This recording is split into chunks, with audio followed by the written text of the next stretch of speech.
भीम। एक बहुत खूबसूरत गांव था। उसका नाम ढोलकपुर था। उस गांव में एक नदी थी जो हमेशा बहती ही रहती थी। उस नदी के कारण गांव में हमेशा हरियाली ही रहती थी।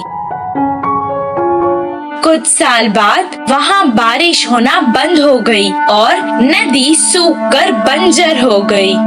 और गांव में काम ना होने के कारण गांव के लोग दूसरे गांव में काम के कारण जाने लगे।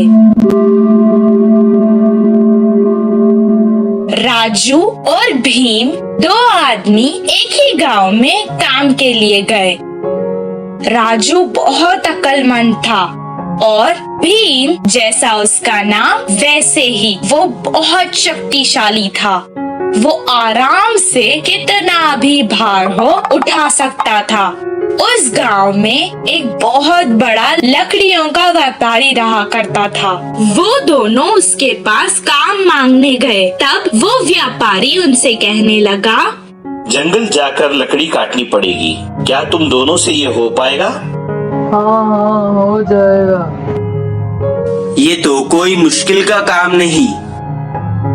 तब व्यापारी ने जवाब दिया, तुम दोनों जितने पेड़ एक दिन में काट कर लाओगे उस हिसाब से ही तुम्हें पैसे मिलेंगे।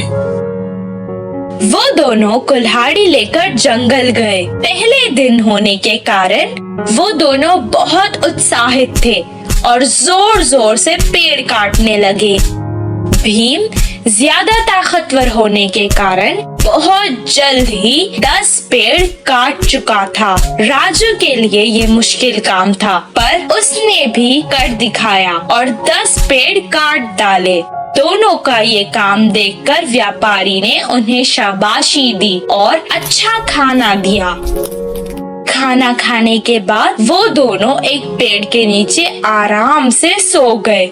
दूसरे दिन उसी उत्साह से वो दोनों फिर से जंगल गए। राजू कल की तरह आज भी 10 पेड़ काट चुका था। भीम ने सिर्फ 8 पेड़ ही काटे थे। हर रोज राजू 10 पेड़ काटता और भीम एक दिन 6 पेड़, तो दूसरे दिन 4 पेड़, फिर 2 पेड़, ऐसा करके काम कम करते रहा था। तब भीम खुद से कहने लगा, क्या हो गया है मुझे? क्या पेड़ काटने की वजह से मेरी ताकत कम हो गई है?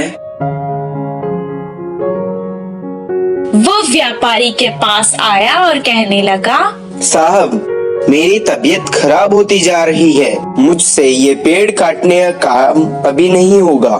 मैं वापस चला जाता हूँ।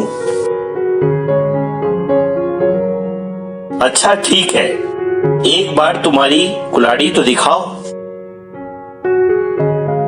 भीम जाकर कुल्हाड़ी लाया, उसे दे दी। व्यापारी ने उस कुल्हाड़ी को देखा। इतने दिन से तुम बस अपने बल का प्रयोग कर रहे थे और बुद्धि का नहीं। एक बार पेड़ काटने के बाद अगर कुल्हाड़ी को तेज नहीं किया तो वो मुंड हो जाती है। इसलिए हर बार कुल्हाड़ी को तेज करते रहना चाहिए। राम ने अपनी बुद्धि का इस्तेमाल किया और इसलिए वो इतनी कम मेहनत करके भी ज्यादा कमा रहा है। तुम इतनी छोटी बात नहीं समझ पाए। देखो भीम, हमें बल के साथ साथ अपनी बुद्धि का भी इस्तेमाल करना चाहिए।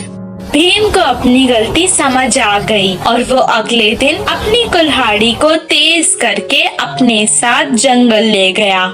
जैसे पहले दिन उत्साह से उसने पेड़ काटे, उतने ही उत्साह से उस दिन भी काम करने लगा। बुद्धिमान राम की तरह उसने भी बुद्धि का इस्तेमाल किया और इसीलिए उसे बहुत ज्यादा फायदा हुआ। इस कहानी से हमें ये शिक्षा मिलती है कि हमें अपने बल के साथ साथ अपनी बुद्धि का भी इस्तेमाल करना चाहिए।